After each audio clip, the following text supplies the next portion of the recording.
പോയ എക്സ്പീരിയൻസ് എങ്ങനെയുണ്ട്? ലൈഫിൽ ഒരൊന്ന് പോയി നോക്കേണ്ടതാണോ അല്ലേ? അത് ഓരോരുത്തരുടെ കയ്യിലിരിപ്പ് പോലെ ഇരിക്കും. ഞാൻ ചോദിക്കുന്നത്, ഇപ്പം നമ്മളിപ്പോൾ അഭിനയിച്ച് ഒരു 2 ദിവസം 3 ദിവസം നിൽക്കും, നമ്മുടെ റിയൽ സ്വഭാവം പുറത്ത് വരുമോ? വരും, അത്യാവശ്യം വരും. ചിലവർ പക്ഷെ വെൽ പ്ലാൻഡ് ആയിട്ടൊക്കെ വരുന്നവരുണ്ട്. അത്രയും ദിവസം അഭിനയിച്ച് നിൽക്കാൻ പറ്റില്ല. ഇതാണ് എല്ലാവരുടെയും ഒരു ചോദ്യം. ഞാൻ എന്റെയും പ്രശ്നം അതാണ്. ഒന്നാമത്തെ കാര്യം, കുറച്ച് ദിവസം കഴിഞ്ഞാൽ ഞാനിതെല്ലാം മറക്കും, പ്രതികരിക്കും. 100% പ്രതികരിക്കുകയും ഞാൻ പെട്ടെന്ന് ട്രിഗർ ആവുകയും ചെയ്യും. അങ്ങനെ നിൽക്കാൻ പറ്റുന്ന ഒരൊറ്റ ഗെയിമിനേ ഉള്ളൂ.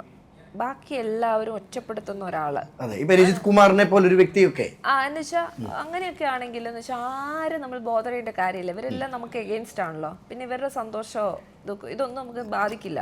നമുക്ക് അങ്ങനെ നിൽക്കാം. നമ്മുടെ കുറച്ച് ഗെയിമും നല്ല വശങ്ങളും കാണിച്ച് നമുക്ക് വേണമെങ്കിൽ നിൽക്കാൻ പറ്റും. അല്ലാതെ നമ്മൾ അവിടെ ഒരു റിലേഷൻസ് ഒക്കെ ഉണ്ട്, അവർ കുറേ പേര് നമ്മൾക്ക് പിണക്കേണ്ടി വരും എന്നൊക്കെ ഒരു തോന്നലുണ്ടെങ്കിൽ അങ്ങനെ നിൽക്കാൻ പറ്റില്ല. കാരണം ഇമോഷൻസ് വർക്കാവും. ഇമോഷൻസിനെ കൺട്രോൾ ചെയ്യാതെ നമുക്ക് അങ്ങനെ നിൽക്കാൻ പറ്റില്ല.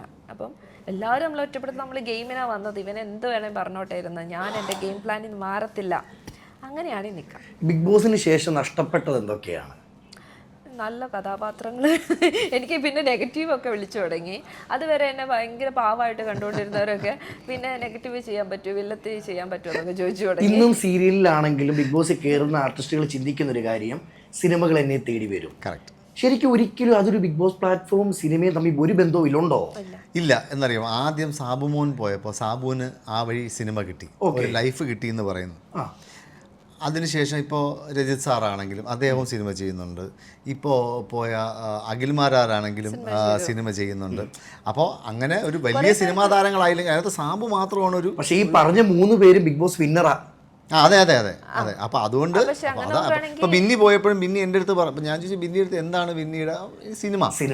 എനിക്ക് സിനിമയ്ക്ക് വേണ്ടിയിട്ടാണ് ഞാൻ പോകുന്നത്. ഇതുവഴി എനിക്കൊരു വേറൊരു ഓഡിയൻസിനെ കിട്ടും, കുറേ ആൾക്കാർ എന്നെ ശ്രദ്ധിക്കും, സീരിയൽ കാണാത്ത ആൾക്കാർ എന്നെ ശ്രദ്ധിക്കും, അതുവഴി എനിക്ക് സിനിമ കിട്ടുമെന്നുള്ള ഒരു ഉറച്ച വിശ്വാസത്തിൽ മാത്രമാണ് ബിന്നി പോയിരിക്കുന്നത്. എനിക്കല്ല വിശ്വാസമുണ്ട്. ധന്യ പോകുന്ന നേരത്ത് അങ്ങനെ മൈൻഡിൽ എന്തെങ്കിലും ഉണ്ടായിരുന്നോ? സിനിമ അങ്ങനെ ഇല്ല. ഞാനപ്പോൾ നോക്കി നമ്മൾ കുറച്ച് ദിവസം അവിടെ നിൽക്കാൻ പറ്റുകയാണെങ്കിൽ കൂടുതൽ ആളുകളിലേക്ക് അറിയപ്പെടും. നമ്മൾ വേറെ പറഞ്ഞ ഞാൻ പെട്ടെന്ന് ആലോചിക്കുക, 20 പേര് 20 സുഹൃത്തുക്കളെ നമ്മളൊരു മുറിക്കകത്തിട്ട് 100 ദിവസം ഇട്ടിരുന്നാൽ നമ്മൾ എന്തെങ്കിലുമൊക്കെ സംസാരിച്ച് വളരെ ജോളിയായിട്ടിരിക്കും.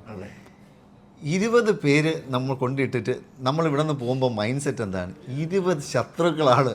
അതായത് എന്നെ വെട്ടാൻ നിൽക്കുന്ന നമ്മൾ ഓരോരുത്തരെയും കാണുമ്പം ഇവൻ എന്നോട് സംസാരിക്കുന്നത് ഗെയിമാണോ യാഥാർത്ഥ്യമാണോ? ഈ മൈൻഡ് സെറ്റിൽ എങ്ങനെ 100 ദിവസം നിൽക്കും? മാത്രമല്ല നമ്മൾ പ്രാർത്ഥിക്കണേ നമുക്ക് പരിചയമുള്ളവർ വരലേ എന്നായിരിക്കും. കാരണം വന്നാൽ നമ്മൾ എങ്ങനെ അവരോട് നമുക്ക് എന്തെങ്കിലും അവരെന്തെങ്കിലും കാണിച്ചാൽ നമുക്ക് കുറ്റം പറയാതിരിക്കാൻ പറ്റുമോ? ഇത് എന്ത് ചെയ്താലും പുറത്തുനിന്ന് നമുക്ക് അടി ഉറപ്പാണ്. അപ്പം അങ്ങനെ ഒരു സിറ്റുവേഷനിലൊക്കെ ആയി പോവും. ഭയങ്കര നമ്മൾ മെൻ്റലി ഭയങ്കര കൺഫ്യൂസ്ഡ് ആവും, ഡിപ്രസ്ഡ് ആവും, കുറേ പ്രശ്നങ്ങളുണ്ട് ഇതിൽ.